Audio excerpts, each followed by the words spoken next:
So how do we have... So I got to read that one and just sit in front of this one? Yeah, I'm also going to see if I can try and go live on Facebook. I don't think I can, if we're being honest, but we're going to see. Okay. We are live on YouTube. It is raining. It is a glorious day when it is raining. This is a rusted rail. It is a amber. No, what is it? We're just drinking beer tonight. Father and son are lovers. Beer. Hey, you want to be my lover? That's what the hell? You can go away. That's disgusting. Princess Soft Taco, probably a dude. That was funny. Ooh. Caitlin blocked him? Yeah. How can you do that? That's cool. Because I made her a moderator. Oh, it's sunny in Georgia. If we can do this. Wow. Trying to do 3 screens at once. Did I make a face? You're not a mod? The face pops me. Oh, about us being lovers. That little piece of crap and never say that in my face.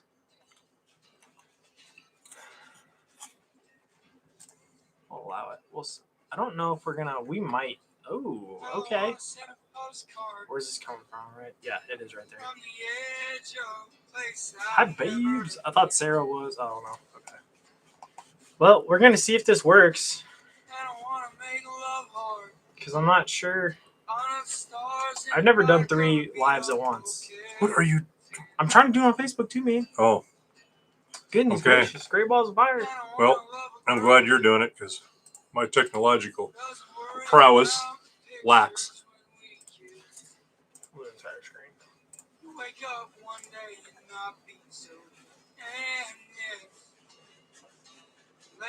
So how does this work? When you go live, does everybody get like a notification on their phone?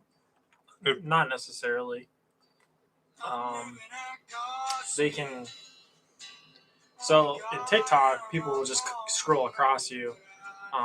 YouTube, we don't have anybody because it's got 0 right now. Okay. Yeah, but those people, like Keela just said, they'll spread the word. Mandy did. For TikTok, we get alerts. So some of them do if they have notifications. Facebook, I've never done it on Facebook before, so this is new for me. Yeah, people are inviting. So when you get invited, hello, Rockin' Calamity. Oh, thanks for the rose. Appreciate you, Jalen. So it looks like right now we're just sharing. Oh, that's right, the rose. That's a nice thing. I don't even know if this is. It'd be interesting to see if we're actually live. We're not. That's why. Post on timeline. Where are you going live? What do I need to do here? Stream setup, dashboard settings.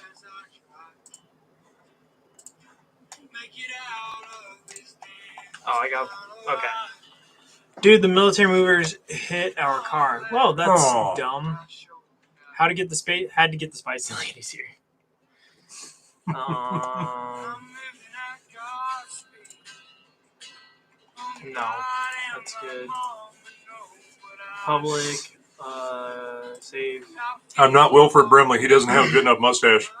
Who is Wilford Brimley? Who is Wilford Brimley? The diabetes? Yeah. Yeah, okay. He actually is a pretty decent actor. He did a good job in, He's all right. Oh, what was that movie a long time ago about aliens coming? No, I know. Cocoon. Cocoon. Great movie. Eating a salad. A spicy lad now? What does that mean? What's his lingo mean here? Spicy it's lad. Pops. Is Pops a spicy lad? I mean, the spicy ladies were the people that... Oh. So, yeah. And then, Mandy's eating a salad before gym. I'm just skipping the gym and the salad. So it says like post details. What do I gotta finish, man? Am I part of the cool kids group? Save pages for next time. No, I might have to just call it quits on here. I'm with Pops. I'm running a 10K next weekend in Virginia. Ooh, man. Yeah, you need to do that. Hydrate.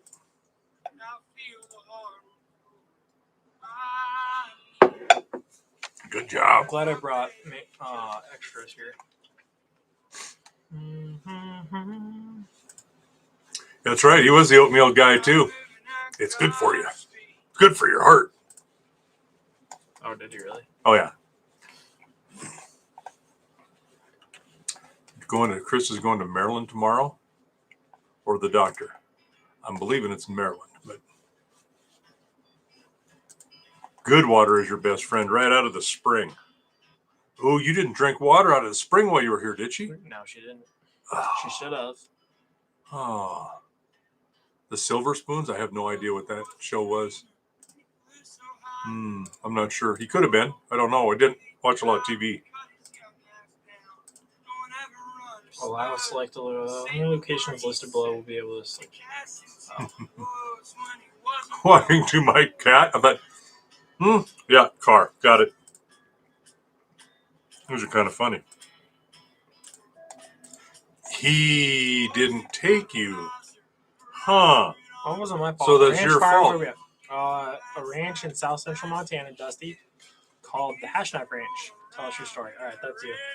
Well, I'm trying to figure this out. Tell us a story. No, just explain the ranch. My great-great-grandfather homesteaded it. He came out at the turn of the century, the 1800s and 1900s, for opportunity. Just exactly like when everybody else did for their homestead days. Come out on a train and immediately homesteaded 160 acres and then was working for other people.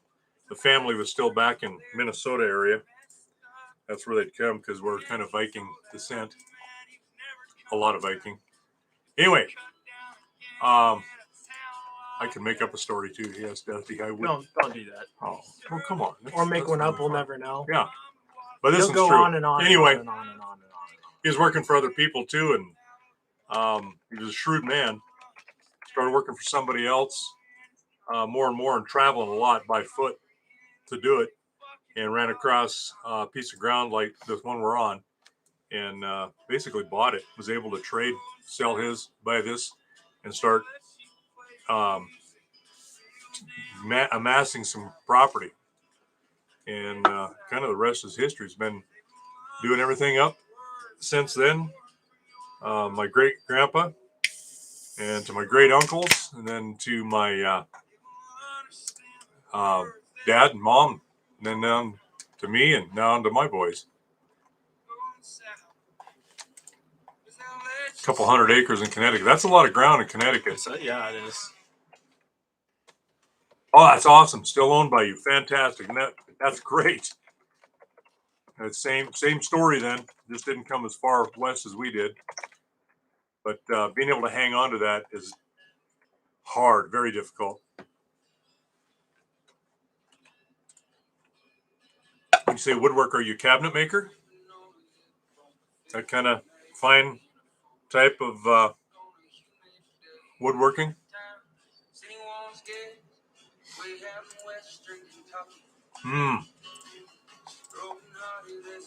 Custom tables they're not just a table, that's a piece of art.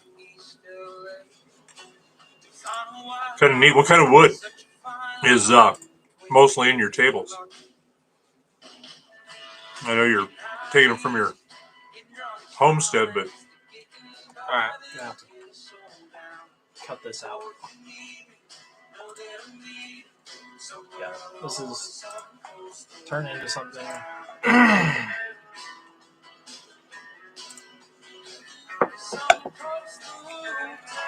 gotta figure this out later. This is not gonna work, man. I have a ton of oak. Maple. Yeah. I wondered about maple. I didn't know so much about the birch and the oak, though. I've been in that country a few times. Not Connecticut. I've never been there, but Maine, that part of the country, teaching some clinics, and got lucky and was there in the fall one time, and man, it was incredibly beautiful. Walnut. Oh yeah, good. I love walnut. Yep, I love walnut too.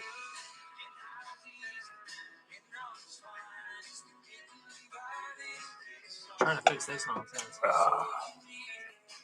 Facebook is not working.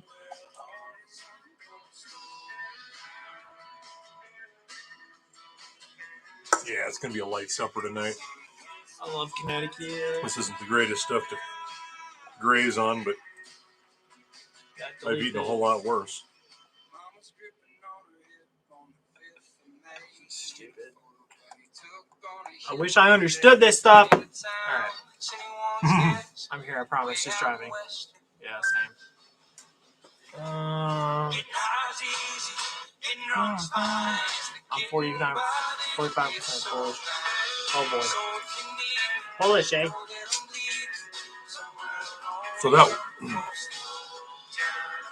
that few percent is unknown. What's kind of funny about that is I'm creating all sorts of problems right now. English, Irish, and maybe that part of the region, but you know what? They were also conquered by Vikings, Scots, everybody. Then the Vikings sailed and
Not just a hot rack. That's all we got.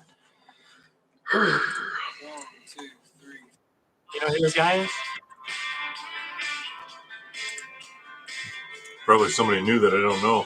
It's Zach Bryan. Who? I like Zach Bryan. Zach Bryan. He writes. I think if he doesn't write all of his songs, he writes most of his songs. Oh. Boom, boom. And boom.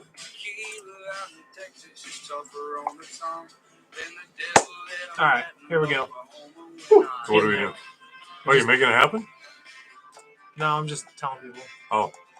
A new device just came in. Surprise, surprise. It's Thursday, so 8 o'clock Eastern. Yeah, we're not getting a lot of people on right now. Well, it's kind of an odd time, isn't it? Yeah, well, odd day? Honestly, I don't know. Because we don't live stream enough. Oh. to really know. I'm just here for the ride. I don't know much about Just these. here for the ride. Yeah, I don't know how to do this stuff so much. I just push buttons you tell me to push when you're not here. Yeah, okay. You kind of sort of do that. I kind of do. Not too good at it. I struggle with the technology part of this.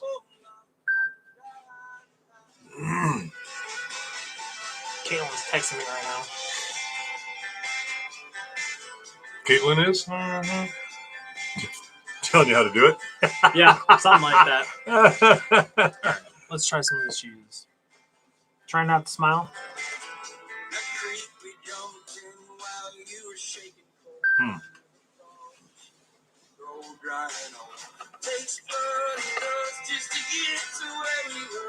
You ate all the meat, man. Join through an invite. Slim Shady. The real Slim Shady. Please stand up. Please stand up.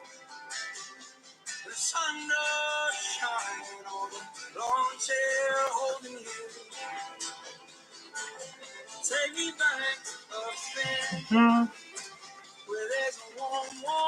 I don't know what we can do then.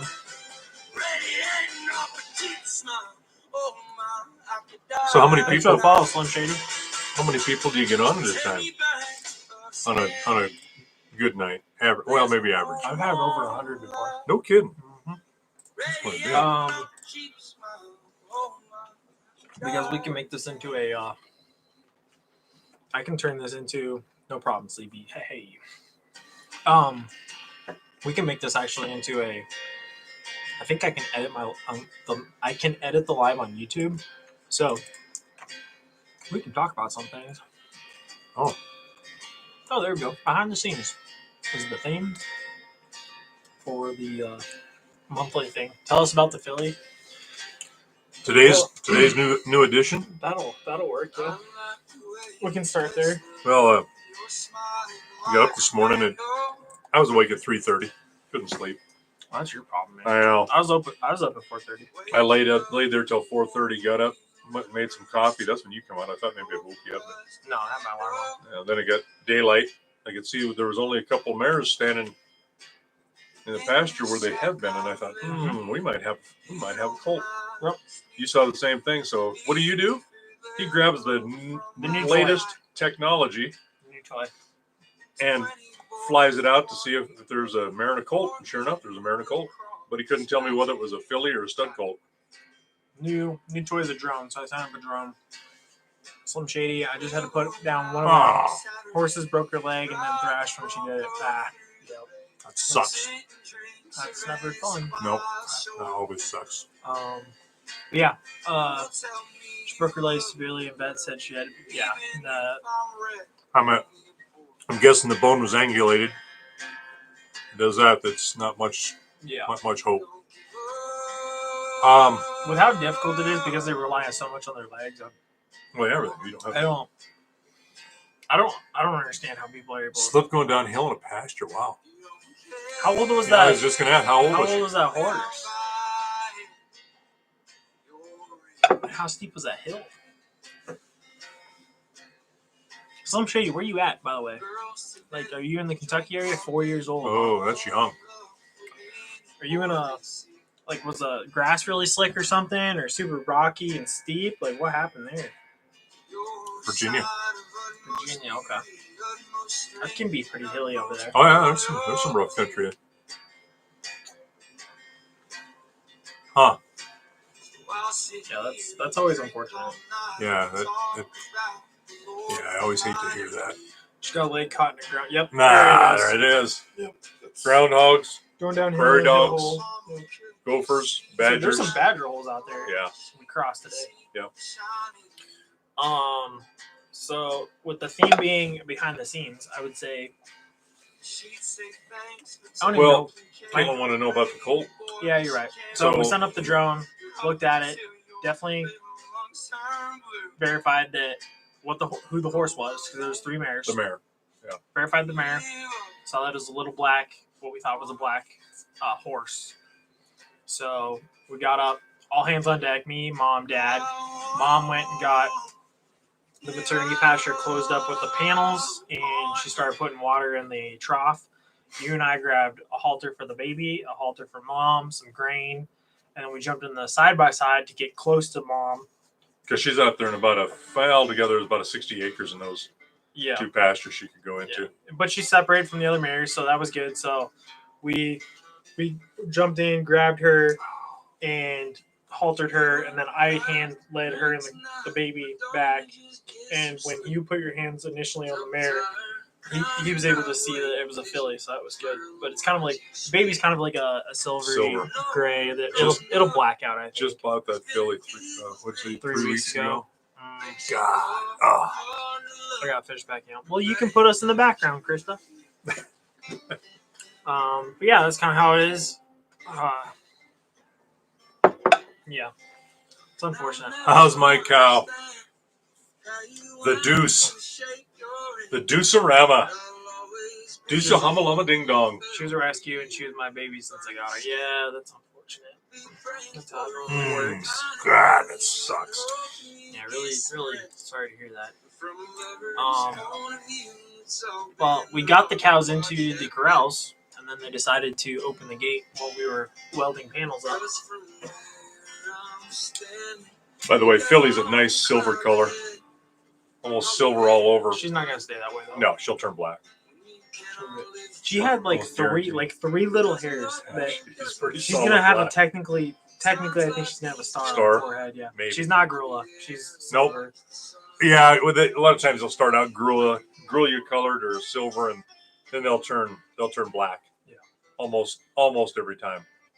Or roan out, you'll see black. Get a blue roan, but I think this one's gonna be black. We've had some that turn gray that they started off coal black, and we're like, oh, this one might gray out or roan out. Yeah, it's that gray modifier. That's what that does. Yeah. Anyway, so I was gonna say let's do some of this stuff behind the scenes. What do you think are some important things like behind the scenes of like the ranch? Because for me, behind the scenes, because I'm not normally here, behind the scenes is like all the digital work, all the edits, the uploads, the compressions. Social media. You do all of that. I mean, Well, that's all behind the scenes, though. It is, but all I do is I take pictures, and a lot of times I forget to take pictures or take video. Like today, we're busy doing stuff we have done nothing for film for the panels that we just erected. Right, sure. I'm gonna have to go back and do that. Never thought of that. See, there you go. We did some additional water work. Put some hydrants in last year, and then put in a watering post out into a pasture. I'm going to end up publishing that this summer. Well, and we got as far as we could, but it was so dry that I needed to do some welding to put some panels up on either side of this automatic waterer, and it works like a hydrant. They push a paddle. It fills up and then it drains all the way back like a hydrant does, so it doesn't freeze, so you can use it in the wintertime. But we don't have much in that pasture usually in the wintertime. It's spring and summer. But when we put the water in, I couldn't put the panels up around that because I didn't want to have wire next to this water. I wanted to have some panels, some pipe panel, so that animals fighting with each other, and they'll fight over water and fight just because it's there. I didn't want to get tangled up in that, so we put these pipe panels up, which needed to be welded into place with some steel pipe posts. And by doing that, that was one of those welding with fire and electricity and causes fires. So y'all made it sound like you were signing off. I'm not signing off. I don't think so. Oh, maybe off the one of these other ones you were signing off. Hockey. Going all right. Yeah. So anyway, we finished that up, put the fence up. That's been a good project. Put in a gate in the middle of it, or right next to the water. So it's like a man gate. It's only it's 4 foot wide. Yeah. Well, it's probably closer to 3.5 with the metal still sticking there. About 43 inches, yeah. Yeah. So like that. It's going well. Just finished. Well, you can see better without those. It's distance. Just finished working the day. We're having some beers and going live. Had a baby colt today. We ended up being a filly. Pushed calves and cows into the corrals. Then they escaped, and we put panels on, so we're gonna have to re-push the herd back in tomorrow. Put them into the cabin pasture to make it easier for when we brand on Sunday. Oh yeah, and that's the other thing. We planned on branding Saturday, but we've been watching forecasts intently for the last 3 days, and today we decided it's 48 hours out, right? 48 hours out. So we're gonna push it to Sunday because it's way too wet on Saturday to brand. Because if they stay wet, calves stay wet, they can get steam burned because their hide's wet, and when we put the branding iron on them, they'll get steamed and severely hurt. So there's no point in doing that nonsense. So and brand doesn't, it blotches, you can't see anything. But it's mostly for the the welfare of the calf. And so we're going to push it 24 hours to the next morning. And because of that, obviously a lot of our crew will not be there, unfortunately. But that's okay. We can still do fine without them. We'll make it. Just unfortunate. If we do things right, we probably do it in about the same amount of time if we get lucky.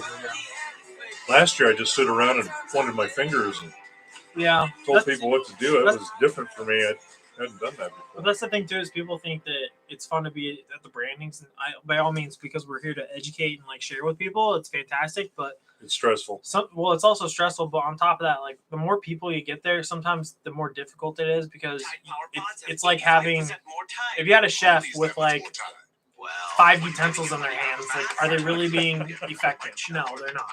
So it's kind of one of those things. And, I gotta go for a little while. Will y'all be on? Yeah, we'll probably be on for a little bit. We'll see how long. Not sure. Can't make any guarantees there, Slim Shady. But if you're interested, check us out on YouTube, Hashknife Ranch. You'll find us. Still looking for the symbol, and we'll be there. Yeah, so we still got a little bit of work to do, getting prepped in the corrals. Mainly the corrals. Getting calf table in, moving some panels around to separate some pens, and then just getting those small details. So it's a good time. I always enjoy branding, but the biggest thing is you ask a bunch of people to come help, and then you hope that the weather's going to be good so that you can, so you don't disrupt their schedule. But this is the first time in a long time that we have had to reschedule. Yeah, last year we threaded the needle and it worked. But... Yeah, it was just starting to sprinkle about the last 10 calves. We got them done, and it was happiness after that. And then it started raining. Then it can rain all at once because we need the moisture. We need it badly. That tastes good. That's some good beer. You guys corrupt me. I never drink hardly when you. Well, I'll have beer with Mom, but the whiskey part, I hardly ever touch that until you guys show up, you and your brother. How do I make you fall in love with me? How would I let you know I care? Okay, what's that red thing up there? Oh, it's just a banner that TikTok throws out there.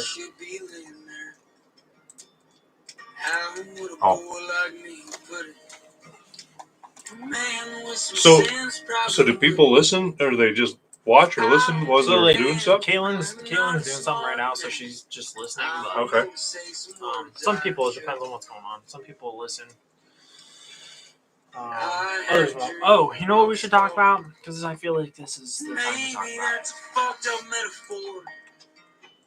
Yeah, turn that down. I can hardly hear myself. I'm going to talk to you about. Remember that one thing that I said it was just too negative, so I'm not going to discuss it? I don't know. Okay, no worries.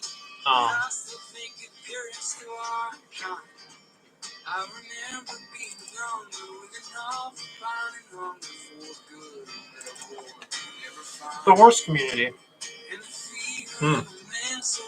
Mainly because I have the notes already prepped. All right, here we go. Let's look here. I have. Oh, yeah. So I made a tweet about 2 months ago in March, Okay. and it was something about somebody was talking about like training horses. I think there was a video about like clicker training, and I don't even remember. Let me see if I can find that tweet real quick. But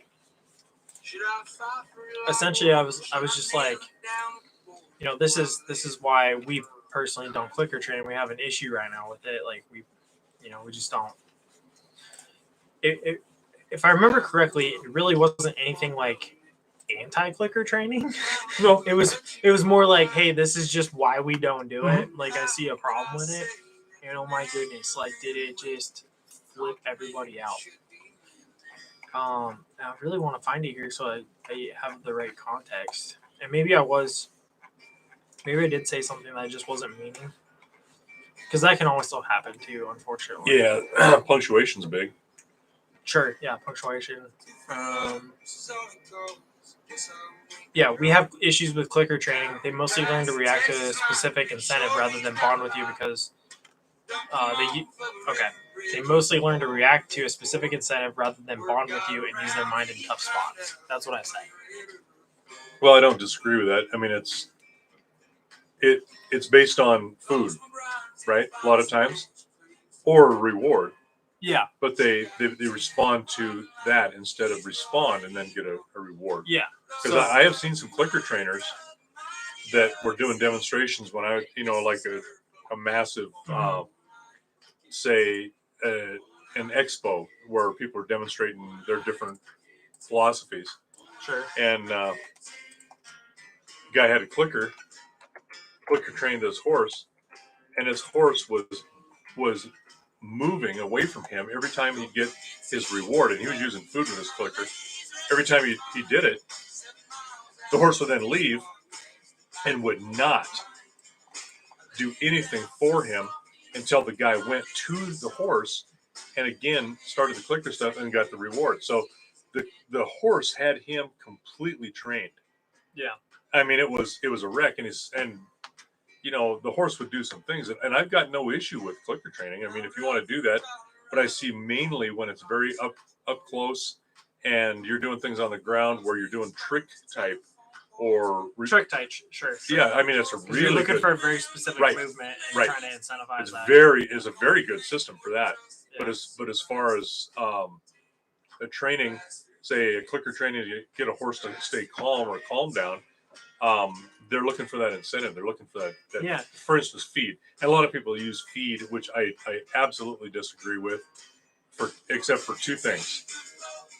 They come in and get caught from the pasture. Yeah, from the pasture, and then get rewarded. I'm not bringing them in, giving it to them, and then catching them. I want to catch them first, and then they get rewarded for it instead of it being the incentive to come in.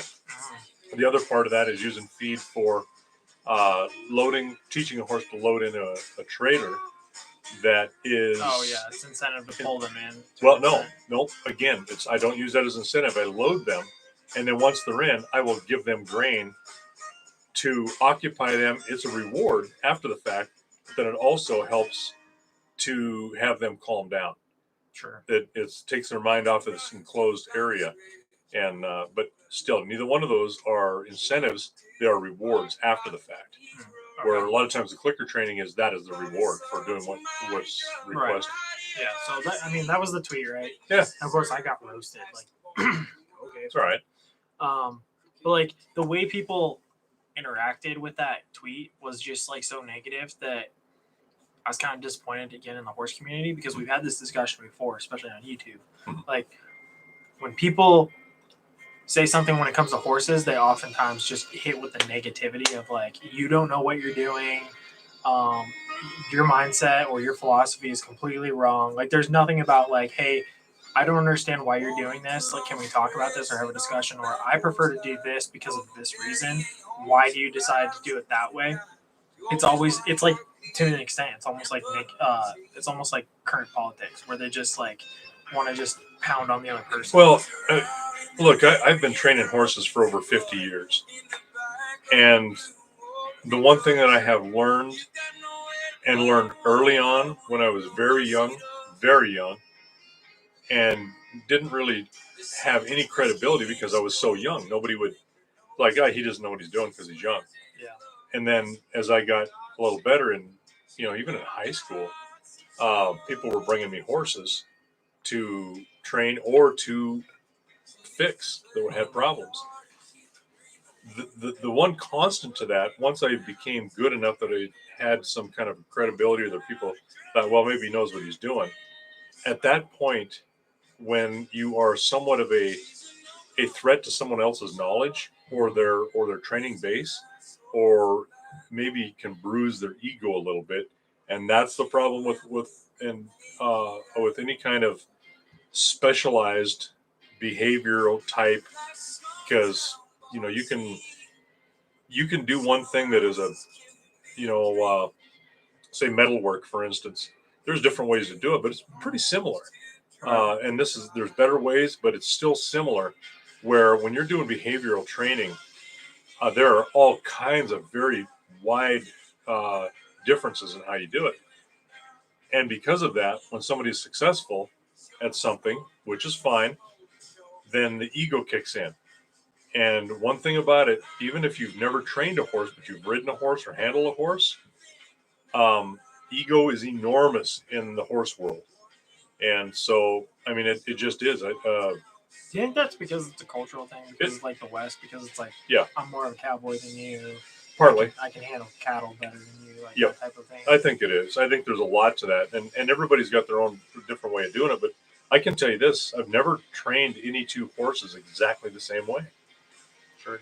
I've listened to the horse and responded to what they needed to be trained, and sometimes very similar in a lot of cases, but not always exactly the same. Yeah. And it doesn't mean that I haven't looked at other people, seen what they're doing with something, and go, I might incorporate that. Yeah. Well, why not? If something works, why the hell not use it? That was another thing I put in there too. Is like, we need to be more understanding of the various ways to like skin the cat. Mm-hmm. Like there's different ways to achieve the same goal. Well, that's why I've never been a real fan of the I call them pyramid scheme trainers. Mm-hmm. The ones that cookie cutter. Cookie cutter, where you have to follow certain steps. And you follow their steps, and then you have to pay for this, and you have to get certified in it. Otherwise, you're no good. It's like taking a shotgun to a target. You can blast at it, and there may be a good number of those BBs that hit the bullseye, but you're going to have some outliers there too that don't necessarily quite hit. Sure. The idea between training and, for me, and getting it a finished product is that you hit the middle of that bullseye every time, or with very little variation in how that horse performs. Yeah. And you do that not by following a specific recipe, and you can over time if you do that enough. But when you're training horses for someone for production, and you want to get that horse back to them, and they want to be able to use it, you need to be able to listen to that horse and see what that horse needs. And it isn't giving the horse what they want; it's seeing that miss in the behavior and the training that the horse isn't picking up, or you're not communicating with that. And so you have to change yourself and your approach to what they're doing, figure out why they need what they need, and then make that happen, make the change so that horse then understands.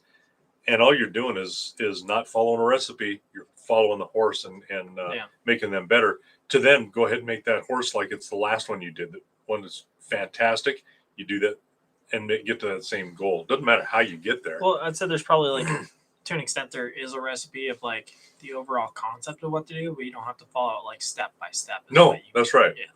Well, and you know what? Really, anybody can train a horse if you've got enough time and enough patience. What have you said? You're like, there's 3 types of trainers. I mean, everybody's a trainer. You're either going to make the horse worse than what it is, you're going to maintain where it's at, or you're going to make it better. That's right. You're going to train it one of those 3 ways. Yeah. Going back to, I got some bullet points. Going back to the what you call it, the statement that I made in Twitter. I kind of these were some of my initial thoughts. Okay. I was like, those who often claim to have other ideas Other ideas that are often those that immediately attack and undercut you by name calling you, questioning abilities. That's called insecurity. Sure. Just because we overwhelm an argument with a comment after comment after comment doesn't mean you're right. It's the equivalent of like talking over someone. And yelling louder makes Sure. it. Yeah, no, I agree. Being snide and condescending does not help you, the argument, or your industry. Again, you got some problems with a little bit of insecurity there. Sure. You don't have to do things a certain way. We just talked about that. Like your horse must lunge. You must use very specific equipment. Must follow a certain process, cookie cutter process. Okay, and I'll sell you all of those accoutrements to Sure. make that happen. Yeah. There are sub-communities, clicker trainers, gated people, show people, endurance riders, discipline-centered. Tons of different disciplines. And just because you're within those different subcultures or disciplines doesn't mean you're wrong, and doesn't necessarily mean you're right either. Well, and there's something to be said for that too. I'm not an inventor. I'm not a hunter jumper type trainer. I'm certainly not dressage. I don't find a lot of value in reining in real life outside of how often does that happen? You know, does that have a value? It can. Yeah, certain aspects. I have done some cutting, but really, those are all specialized things that have value in each one of them. And you especially in the Europeans, you have a certain standard because there are people that train, and you have to follow their methods, and you have to be certified. And that's the crux of our country. There's no certifications unless you make your own business that way, where you certify people. And again, the cookie cutter, where in some ways the European training, you may have someone who's quite competent. However, that competency is within that system. Yeah. Different systems can overlap, and different systems can be completely different from one another, where you wouldn't necessarily use dressage on one of our pack horses. Right. What's the point? Yeah, it doesn't fit the yeah, or you wouldn't, and they wouldn't want one of our pack horses to do that. What's the point? Yeah. So you have to put that in a context of what is needed or what is best for what you want to do. You're certainly not going to take a little halflinger pony. We were talking about halflingers earlier. Today, you're not going to take a halflinger pony and make a hunter jumper out of them. Yeah.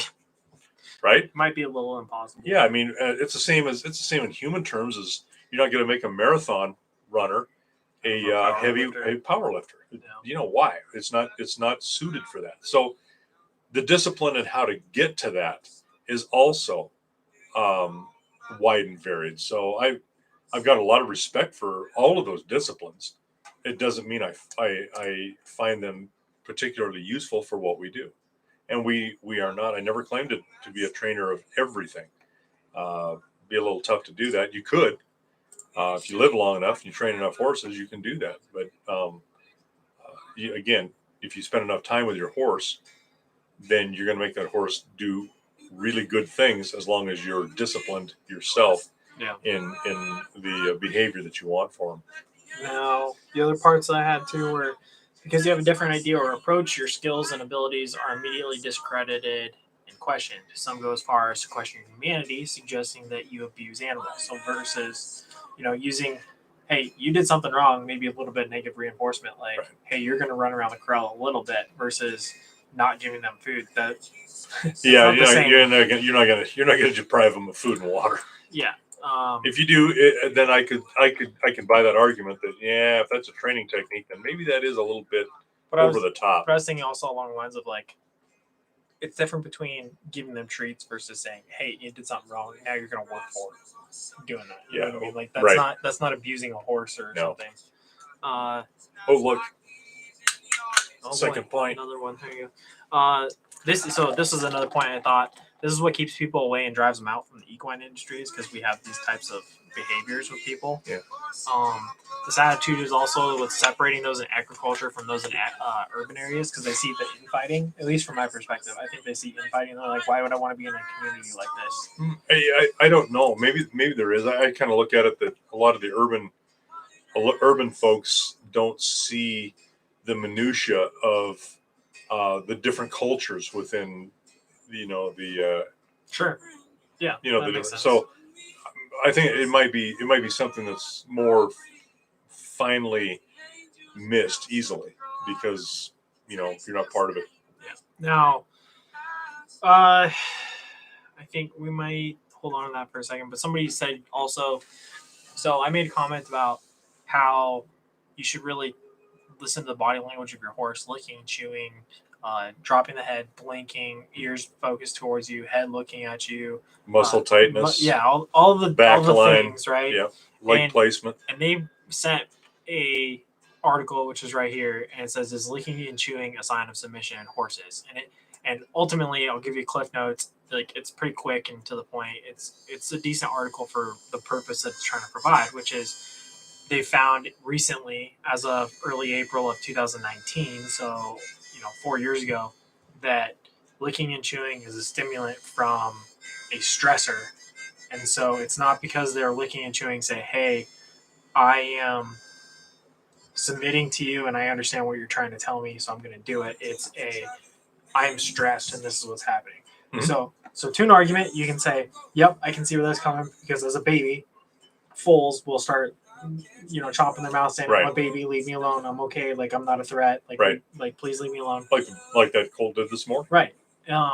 But at the same time, I was thinking about that too. Is like, you can see horses lick and chew when they're clearly not stressed in any negative manner whatsoever. Right. And so that argument, to the extent I would look at it, is it's also a positive stressor. So just because they may not like what's happening right now, you made them go around the corral a little bit because you're upset.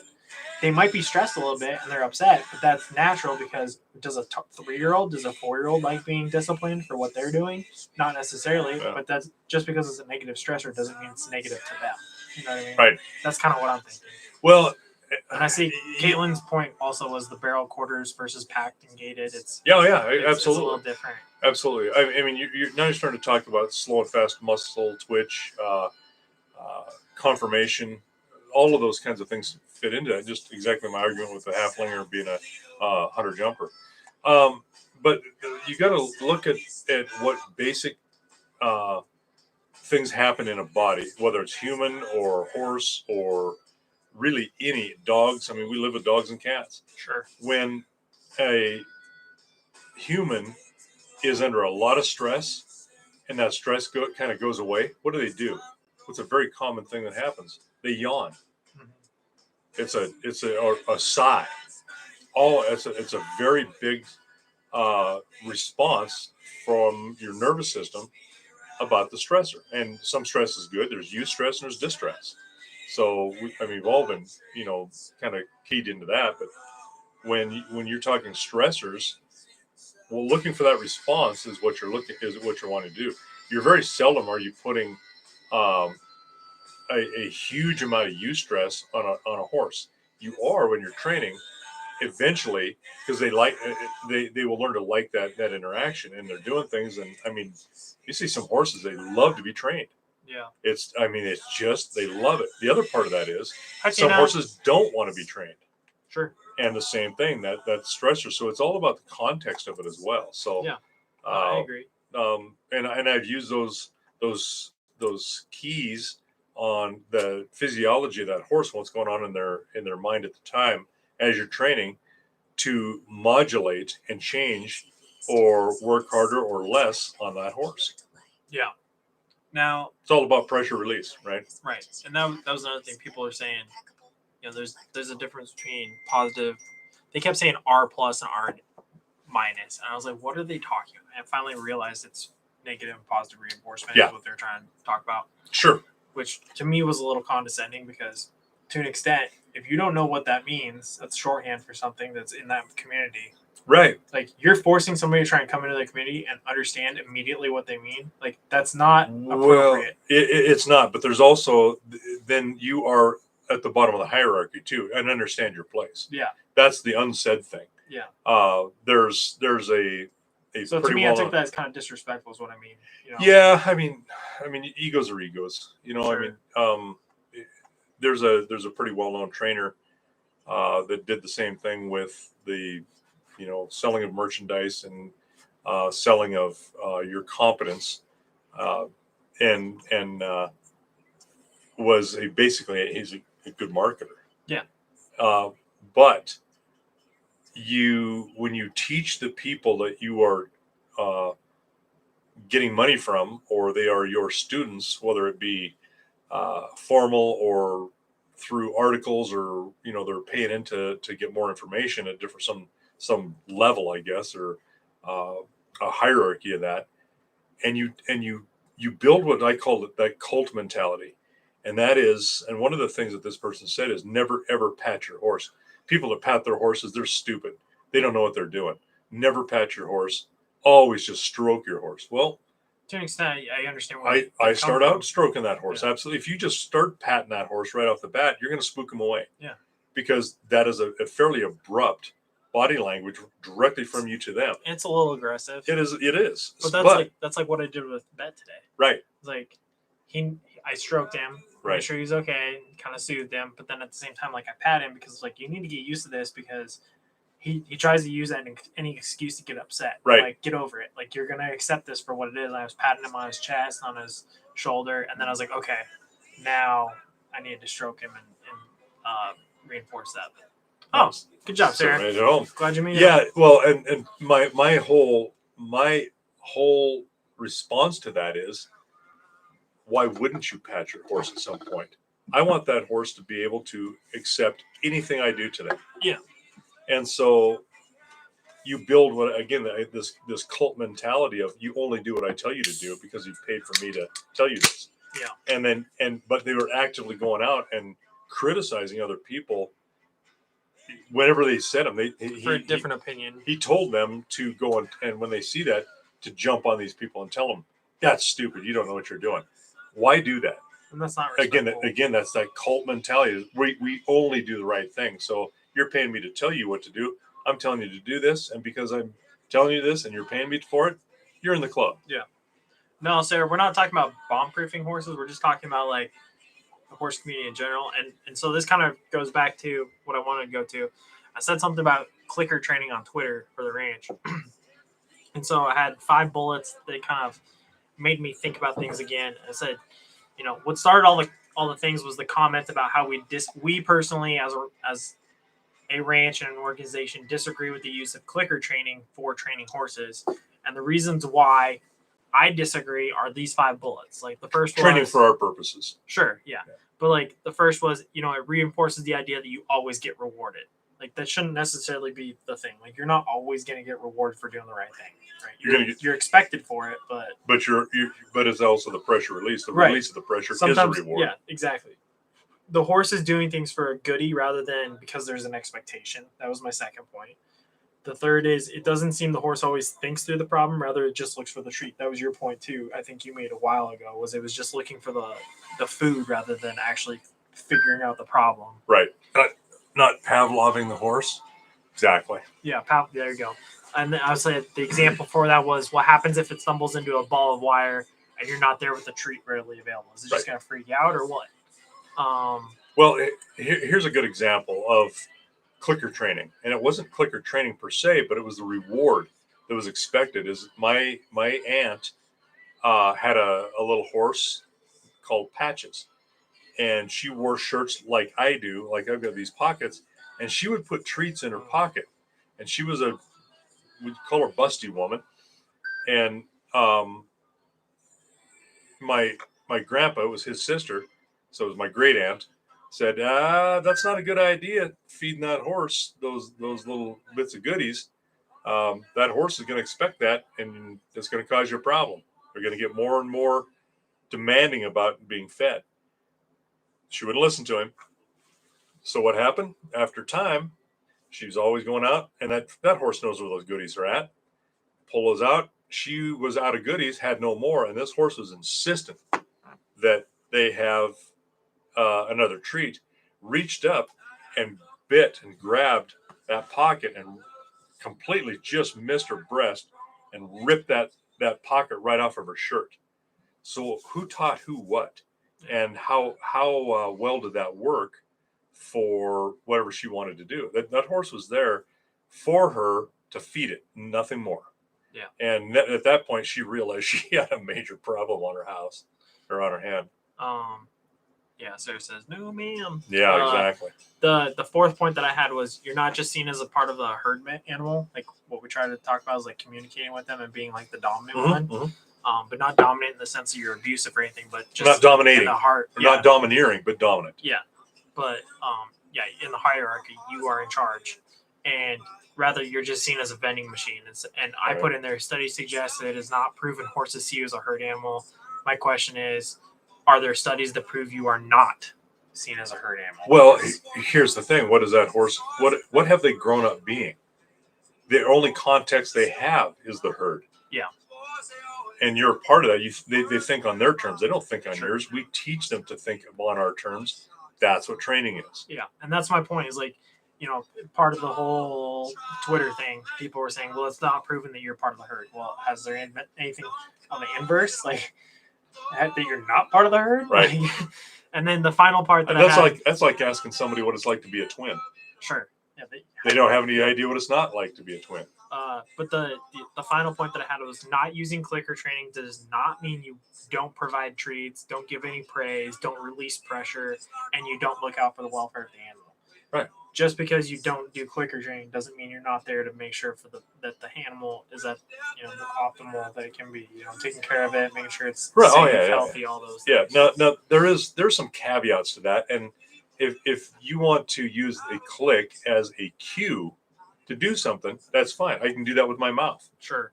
I can ask that horse to go faster by clucking a little bit. We call it clicking, clucking, and asking that horse to move faster. But I'm reinforcing that. I'm teaching them that that's what that means. Good. But it isn't that they get something for that in the way of a treat or food. They get to do that, and when they do it, I praise them verbally. As for instance, if I'm riding and I want that horse to go faster, and I go, and they go, and then as they move into whatever gait I want them to go, whether it's a trot, lope, it doesn't matter. I praise them verbally. Good boy or good girl. So, click. Too many riders click at their horses for it to mean anything other than go or move. There you go. You have to be consistent. I don't care what cue you use. It matters zero. Yeah. It's that you have to be consistent with whatever you do, and you don't use it for something that you don't mean. That is the point, and that's a very, very good point from Caitlin. Think about what you're doing. You are in charge. And again, anybody, I ask people in clinics all the time, we start out, are you a trainer? And most of them say, no, I'm not a trainer. And I said, well, do you handle a horse? Do you take your horse to water? Do you do anything with your horse? And the answer is, well, yeah, then you're a trainer. You're either training that horse, as Caitlin said earlier, you're either training the horse to be better at what they're doing, or you're maintaining the training that they already have, not necessarily getting better or worse, or you're doing things that horse is getting away with and making them worse. You are training them all the time because it's in the mind of that horse. It's how that horse views that relationship with you. So that's where we're at. Also thinking of future selves, owners of that horse. Yeah, absolutely. I agree. If you know, that's like customizing anything. If you know that person prefers a certain thing, sure. If that's what they want, I think honestly that's. Hey, Wisconsin. That 70s show. That's a funny show. I think that's just doing good customer service. I'll be honest. When I was in high school, I trained a Parisian for a woman who was just over 5 foot, and she couldn't touch his head to get him to drop to put a bridle on. So for me, I customized the horse to he could squeeze midway down his neck, closer to his withers, and he would drop his head so that she could put the bridle on. To me, that's just customer service. If that's the cue for somebody, because I know she's not going to be able to reach his head, so I brought it to somewhere where she could reach it, and that's where I felt that was important. Now, I think that's an example of something that you're talking about. You don't have to click every time. You can do something else. You can, do a tap or something like that. Well, or whatever. Another good example of that is a horse that I had trained for someone, and they asked me to train it to leg cues. And he said, I always wanted a horse to be able to respond to leg cues. I'm like, okay, you can do that. I said, but have you have you done that? Have you ridden a horse with leg cues, using leg cues to rein or to move or to turn, stop? And they said no. And I said, okay, we're gonna have to get together and work on this then. They'd read about it, but they'd actually never done it themselves. So instead of putting a neck rein on this horse, the horse did have a neck rein, but certainly no direct rein. But I was doing everything with a leg cue, uh, and had the horse very well tuned up. And she come to ride her horse for the first time. I said, your horse is ready. Let's go for a ride. And I started out ahead of her, and I could hear her back there struggling a little bit. She goes, and she says, well, this horse it won't do what I want it to do. And I said, what are you doing? And so I got ahead of her, let her get ahead of me, and I watched. She was over correcting that horse because her legs were inadvertently touching this horse, and so this horse was just all back and forth. I mean, it was doing exactly what it had been trained to do. It was moving off the pressure of my leg. Now her leg, it doesn't know any different. He thinks this horse thinks that everybody does this because that's what it's trained to do. That's what this herd mentality between the two of us, me and this horse, had come to an understanding, and that was the expected type of response. And I said, all right, spread your legs a little bit, get your knees away from that horse's side. We're just going to over exaggerate this for you. As soon as she did that, that horse just walked straight. And I said, now just drop your one leg, whichever leg you want. And she did, and that horse just come right around in a circle. Did that both ways, and she goes, oh. So there was a sudden realization of, holy crap, this horse is sensitive. Now, So would you do that with everyone? Cues, even though that's what you wanted. Yeah. Exactly right. Precisely. So be careful what you ask for, right? Or when the horse doesn't respond, it isn't necessarily the horse's fault. You may be less trained than the horse is.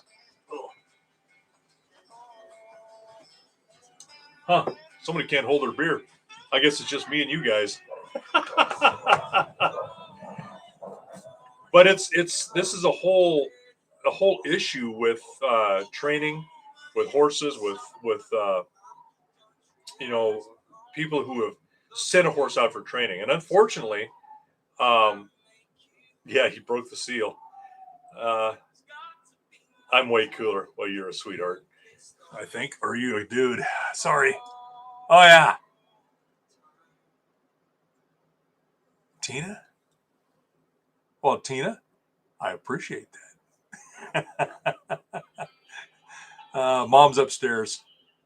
I see you're a girl. I can see by the picture. And there's not a lot of dudes named Tina. Oh, shoot. So, I'm way cooler, they say.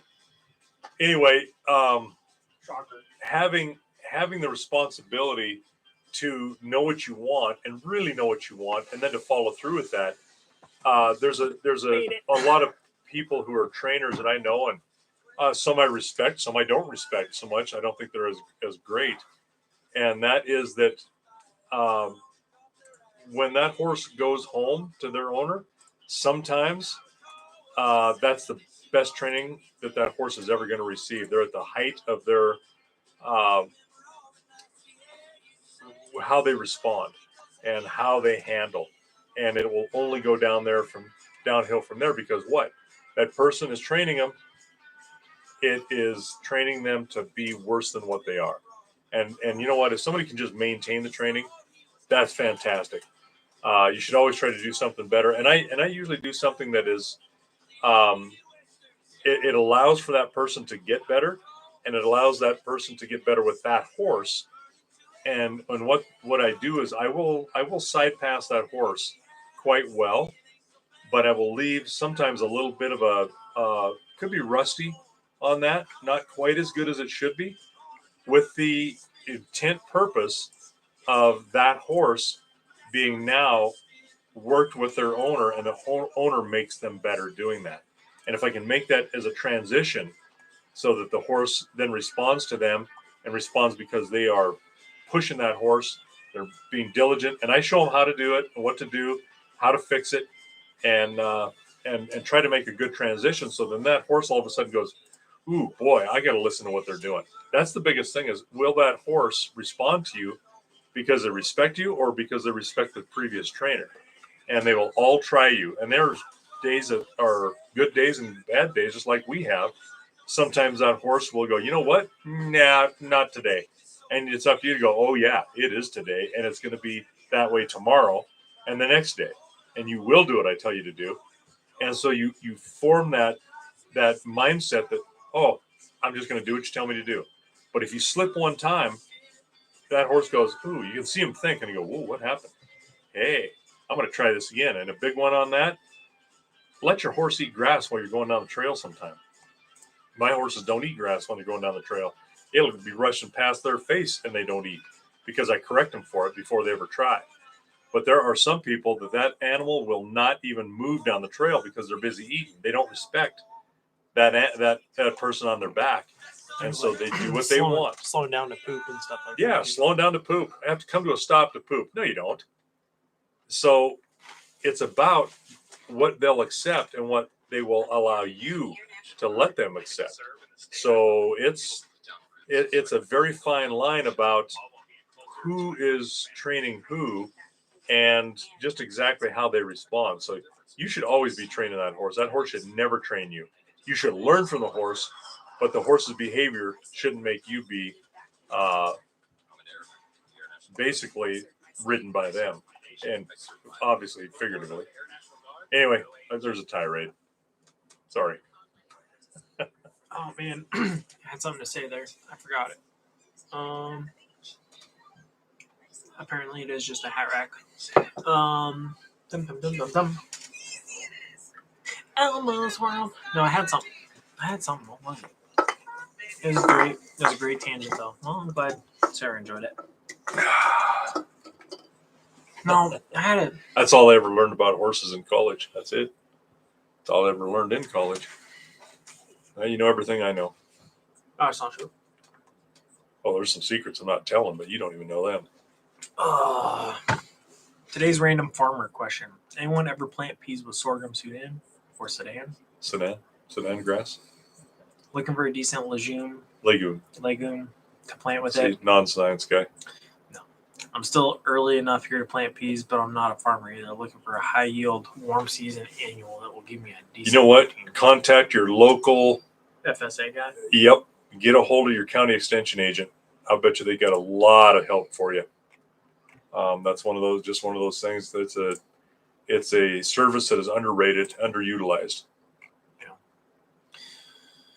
Sir, you worked with a horse like that. Yeah. A lot of the horse behavior is not all that different.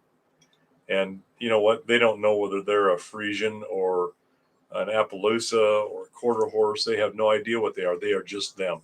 They're a horse. I know what I was going to say. Sometimes, like people, I think, oftentimes, whether they're educated or they just think that's the only answer because it's all they've seen, is that to fix an issue with a horse, you have to go faster in the round corral or faster to lunge them. And that's not. I don't think that's the case at all. I think if people understood more often than not, you need to slow the horse down because they're just excited. More often than not, slow the horse down. I think it would fix a lot of things. That's exactly right. I've seen that so many times teaching clinics where you put a horse in a round corral. And I do like... Sometimes people don't let their horse be a horse either. Yeah, true.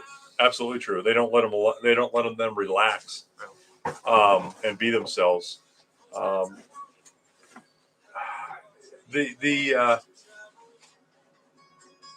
See, one of the biggest things that you can do with a horse, I think, my opinion, is allow them.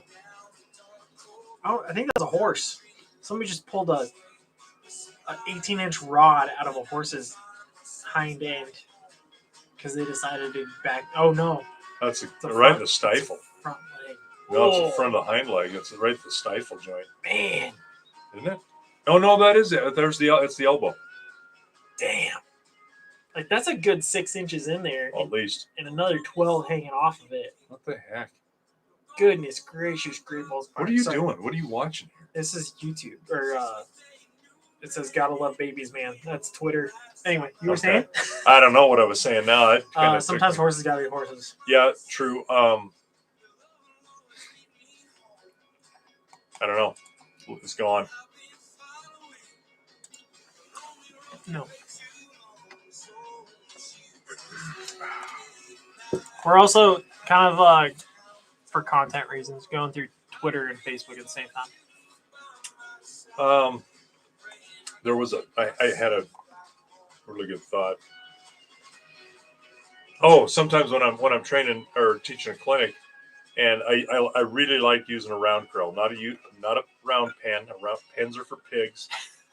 We're working horses. It's a little round corral, and we work a round corral a lot different than most people do. Ours is to start out 30 to 32 foot across.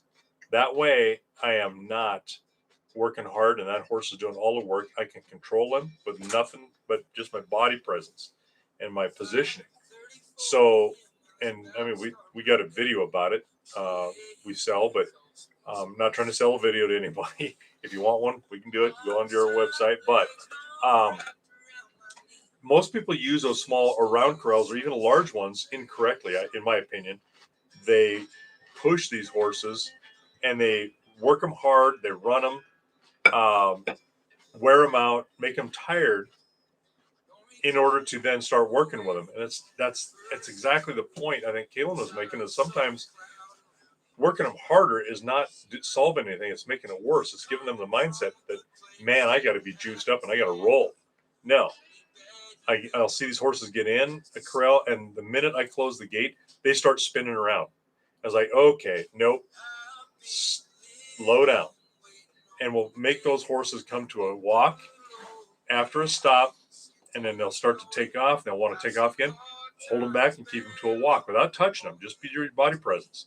Make that horse controllably walk the direction you want them to go, either clockwise or counterclockwise, and the speed, the exact super precise speed you want them to do. Whether it's a slow walk, a faster walk, whatever, slow them down and get them to relax.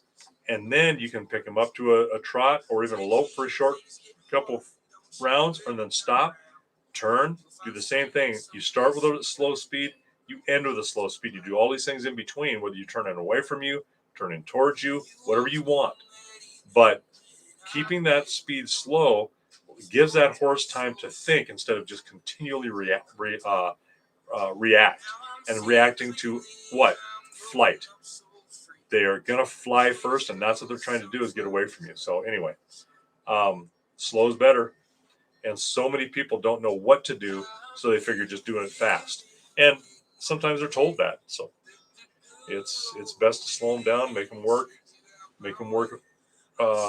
Slow work is still work. It is not work that's fast just because it's fast that it's better. It's not. Sometimes that horse needs something else. Now, sometimes there's some horses that are very, very slow. Guess what they need? A little more speed. Pick them up. So, slowing down an off the track quarter or thoroughbred. Yep. Same thing. Some of these horses are meant to go fast with a left turn. And it's hard to train that out really quickly. So again, it takes time. Slow them down, and then it's all about their context. In a corral, out in the open, I've seen some really, really hot thoroughbreds that were track horses that didn't quite make it and were a little bit too valuable for dog food. And so somebody tried to save them, and good for them. But a horse that would just, I mean, at any little cue, continually just smoke right out of they're right out of the gate. So anyway, that's that. Enough said about that, I think. Apparently, there's a unanimous SCOTUS decision on water rights today. Ooh, I'm interested in SCOTUS decisions. If anybody's not familiar with SCOTUS, it's the Supreme Court of the United States. Was it Waters of the U.S.? And they said what? Rules against EP and wetlands case. Care of us. And sometimes, like right now, I'm this last 2 years, We've been cutting back cattle because we're grazed because of drought, grasshoppers. It's bad. So it's tough. So you pare back to try to save the ground. All right, reading this article. It's titled from CNN. Supreme Court rolls back federal safeguards for wetlands under Clean Water Act.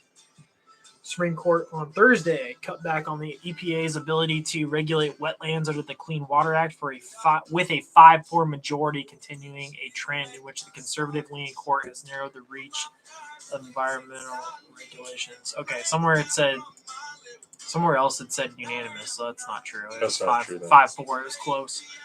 Clean Water Act extends only to those, quote, wetlands with a continuous surface connection to bodies that are waters of the United States in their own rights.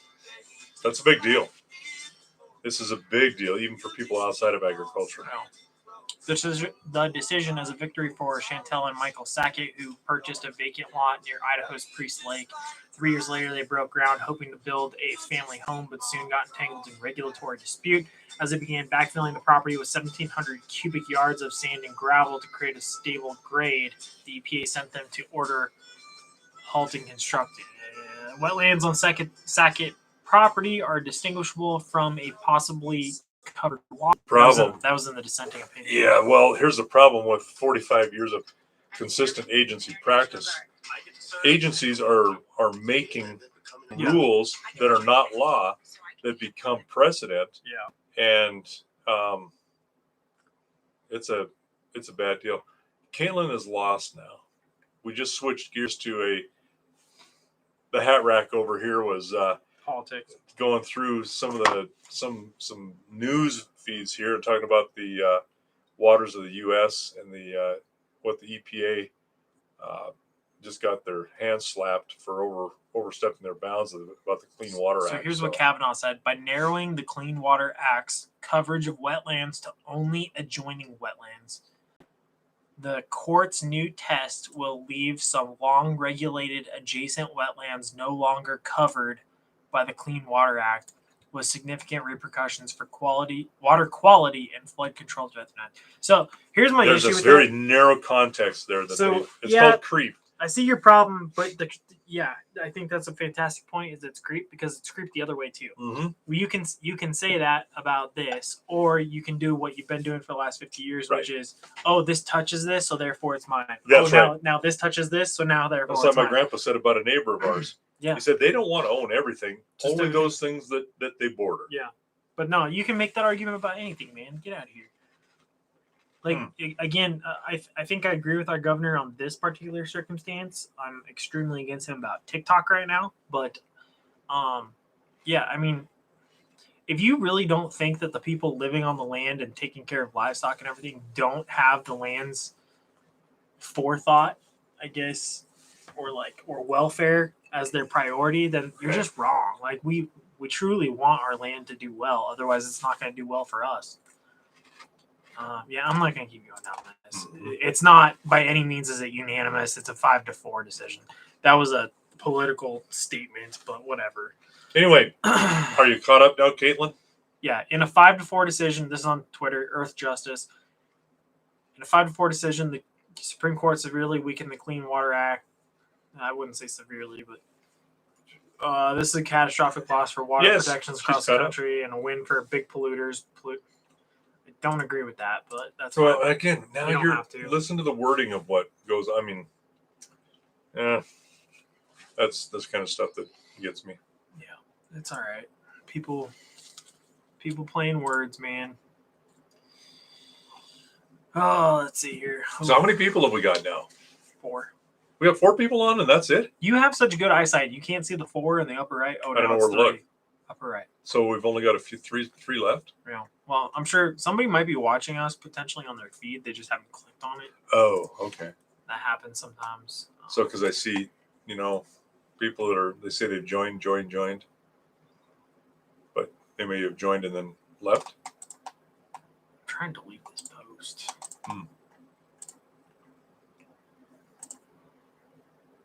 Anyway, what else do we want to talk about? I gotta start training that stallion here.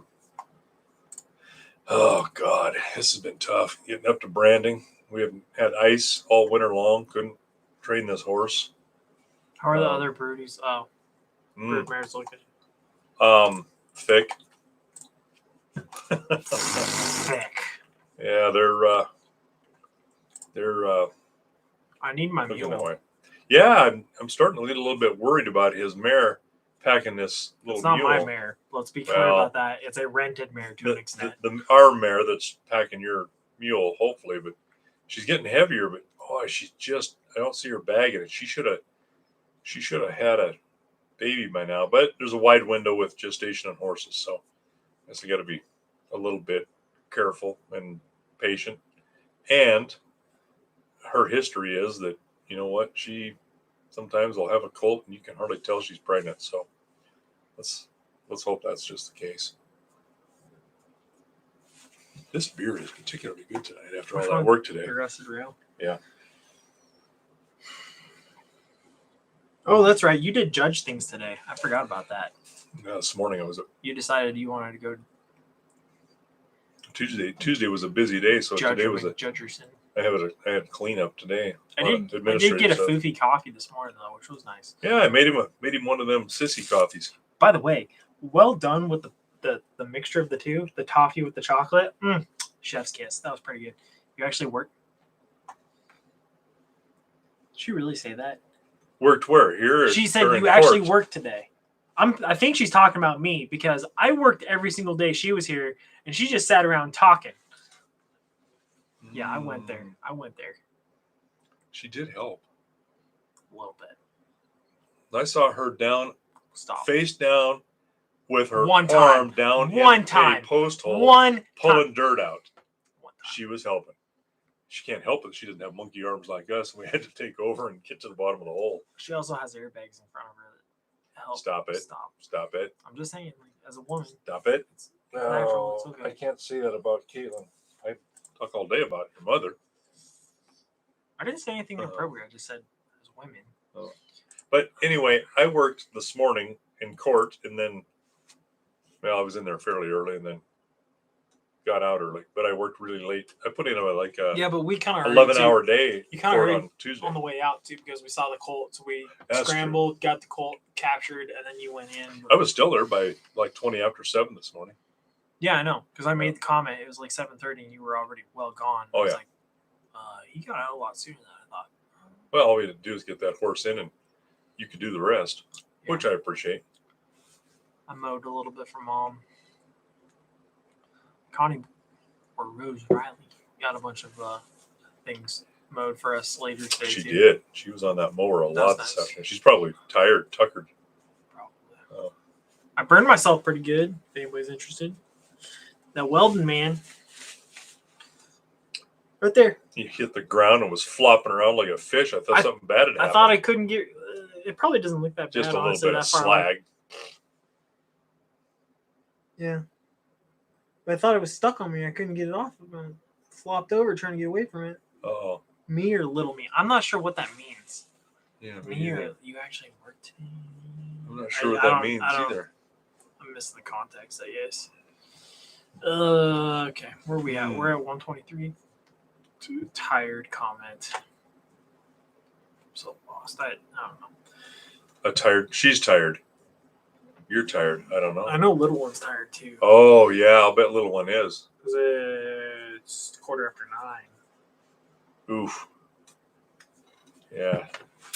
You gotta start putting her to bed a little earlier.